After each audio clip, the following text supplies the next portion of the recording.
Alright, so today it's time for a best-of-3 series of top-level StarCraft 2. And what I've got for you is a Protoss versus Zerg, where in game number 1 we find ourselves on the map Pillars of Gold.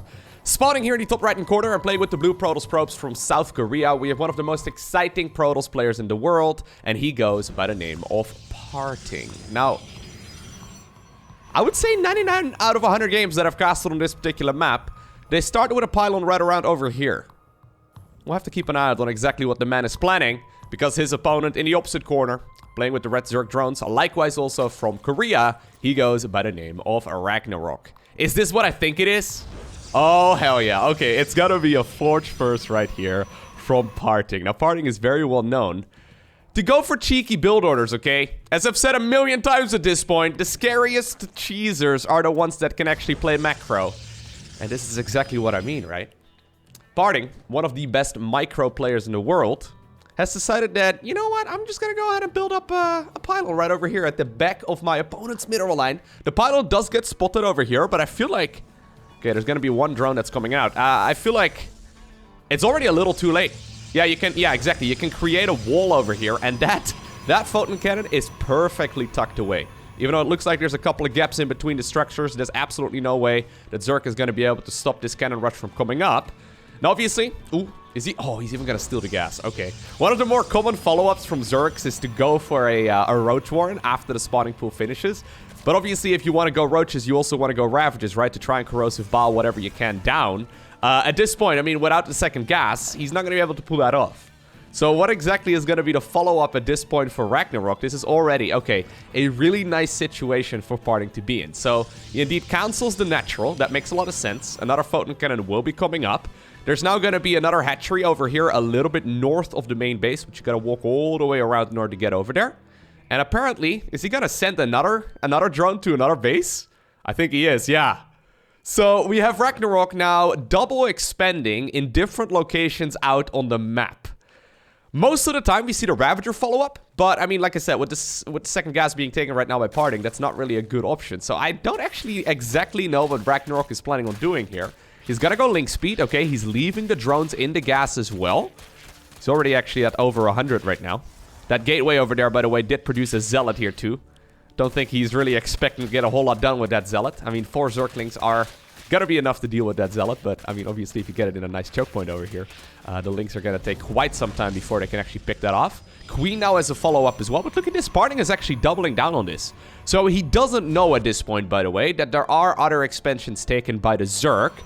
So, yeah, that is important. I mean, he obviously did notice that a couple of drones have left the natural, so he knows that something might be going on. For all he knows right now, it could be a hatchery right over here instead of his own natural, which is, you know, something that probably Bly would do, right? Or maybe even inside of the main base of the Protoss player. Anyways, a couple of spine crawlers here are coming up, so Ragnarok is, yeah, no longer really mining any gas over here. He's just gonna try and build a bunch of spines. I guess that makes a lot of sense. He's already started making a drone over here as well at that other base that he just acquired. So this is a very strange situation to be in. Eventually, PartinG is going to be able to create like a chokehold on this base, right? I mean, unless you really... I'm pretty sure... Okay, he's going lair right now. I'm pretty sure... Well, if you're anticipating you're going to lose the main base, wouldn't you take the lair over here instead?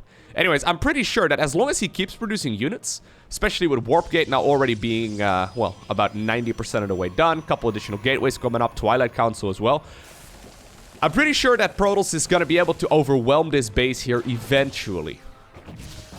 Anyways, we'll see. The real strength, obviously, though, is that Ragnarok can just leave, right? Even though he's not going to be able to walk down the ramp, he can load up things into Overlords. He could even obviously go for a Nidus network as well, which is actually something that I have seen back in the day. Cannon rushes at this level are not very popular anymore. We barely ever see them, so I'm not even entirely sure what the best follow-up at this point is for our Zerg player. If I were to make a guess, I think what he's going to do is go Nidus Worm and then send the drones towards one of his newly acquired bases. That probably makes the most sense. Blink is coming up, so obviously Blink Stalker is going to be the name of the game right now for PartinG. I mean, that's what he does pretty much every single game anyway. He doesn't even have an expo yet, though, right? And this is going to make it, yeah, a complete all-in. I mean, this is everything that PartinG has. There's the Nidus network, by the way, so I wouldn't be surprised at all if Ragnarok is just going to try and buy as much time over here as possible and then eventually just, you know, teleport the drones on to another location instead. PartinG still has absolutely no idea. Now, he's gonna go complete one base all in, it seems. There's even a photon cannon right now inside of the mineral line, so maybe he's looking at this. He's like, maybe it's going to be a Muta follow-up. Maybe it's going to be a Nidus inside of my main base. Well, at this point, he sees exactly what is going on. I love this. Obviously, the Nidus can be used very nicely offensively here as well, so... Can you really send the Zerglings in? Well, he's going to try and do it. I like it. Is there going to be enough to defend against this, though? I mean, there's 2 photon cannons. There's 1 shield battery, perfectly positioned, by the way. I love that shield battery over here. It's going to be in range of both of those photons. Nidus Network right now coming up in the top left-hand corner of the map as well, or Nidus Worm, I guess I should say. This is not going to achieve anything. You don't even need battery overcharge. Nope. Just the shield battery alone will be more than enough. I love the commitment right here from PartinG as well. He's like, nope, I just need 1 Stalker at home. It's totally fine. Don't worry about it. Yep, that's not going to achieve anything. So Blink is going to finish up shortly. Nidus Worm has come up here in the top left-hand corner of the map. Okay. Eventually, all of this will be picked off. Nice little bit of target firing there as well by the Spine Crawler, but it doesn't matter. At this point, I mean, I think you need to start leaving. Yep, there you go. All of the drones pop into the Nidus Network, and they're gonna be evacuated on over towards the top left-hand corner. Roachwarn's coming up. Ragnarok at this point has 36 workers. He's actually got to calm down. He's got to chill on that, because he's making too many. Yes, it's gonna be 1 base Blink Stalker all in, right? I mean, he could still expand behind it, but I feel like if you make this many gateways, you kind of have to keep going. Anyways, if Zerg really doubles down on even more drones, I mean, sure, if PartinG isn't going to push, that's going to work out great in the course of the next 5 minutes, but PartinG is going to be in your face, right? Like, he's the guy who will always be in your face whenever he can, especially with Blink Stalker. Now, obviously, Zerglings are absolutely phenomenal when you can wrap them around the Stalkers, but this is still quite a few of them. 15 Stalkers going up against 21 Zerglings and 4 Roaches? I'm a little bit concerned for the drone count right now. I mean, he's leading by 15 workers, but there's no creep spread over here. These links aren't going to be able to wrap around very easily at all. Yeah, I think Ragnarok is looking at this right now as well, and he's probably realizing, oh crap, I think I made a little bit too much. Another hatchery will be acquired this time around. The one that is normally the 3rd or the 4th base of the Protoss. Couple of Overlords get killed here as well. Beautiful plays here by PartinG, man. I love the confidence, I guess, right? That he shows with the units in the right place at the right time. I think a lot of people would have, you know, freaked out by seeing the Nidus Network inside of the main. And he's like, nah, I think it's just going to be a couple Zerglings. 1 Stalker. And 1 perfectly positioned shield battery is going to be all that I need. You know, in combination with those 2 photon cannons that he already had. Anyways, is there going to be enough? Well, Ragnarok is looking at this.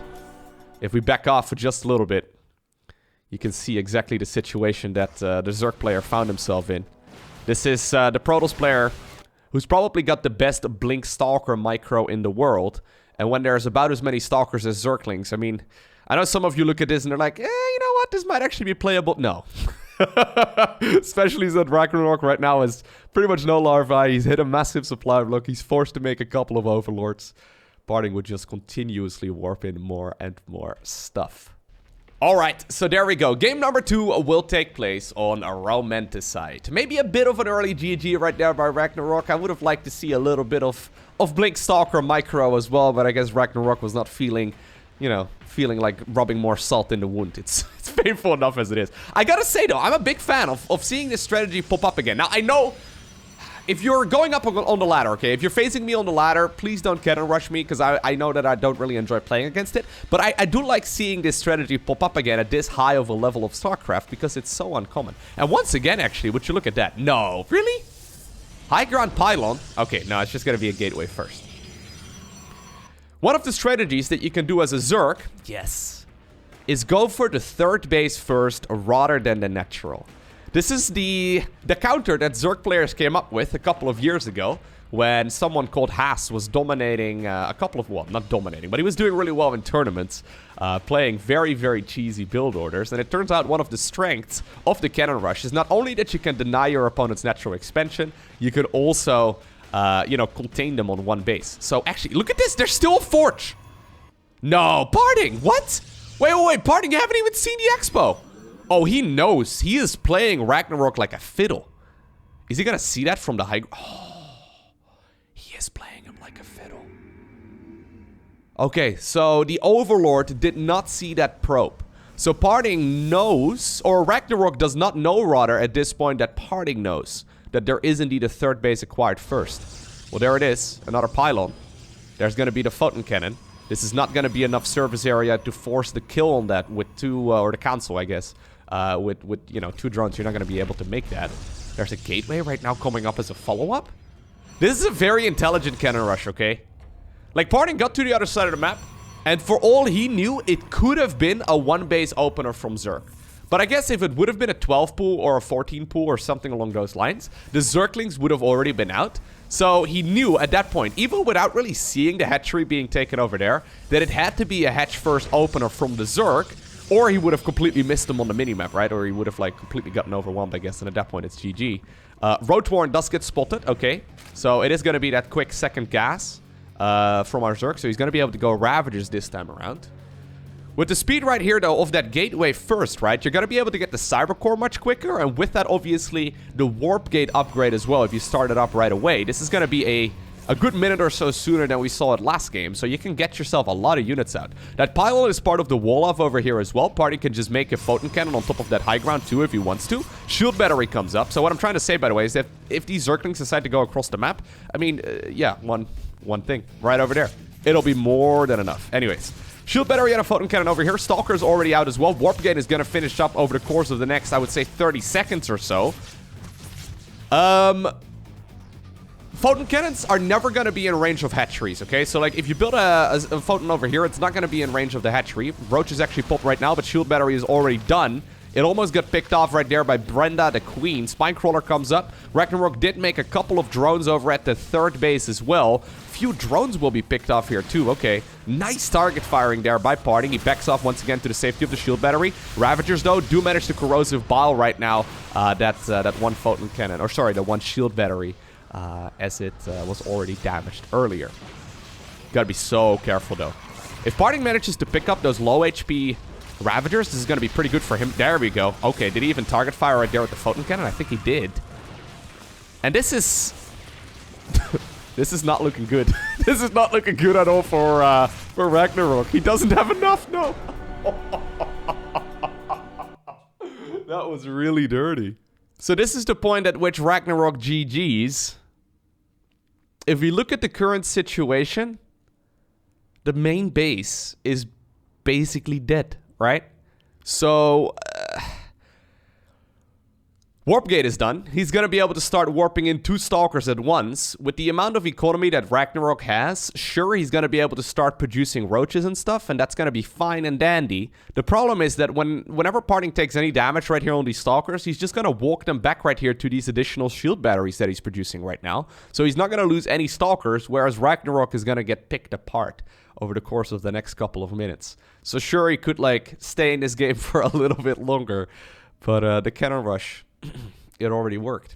I hope you enjoyed watching this short and sweet series of Zerg versus Protoss. If you did, hit that like button down below. If you want to see more, you know what to do. Hit that subscribe button so you get notified as soon as future videos go live.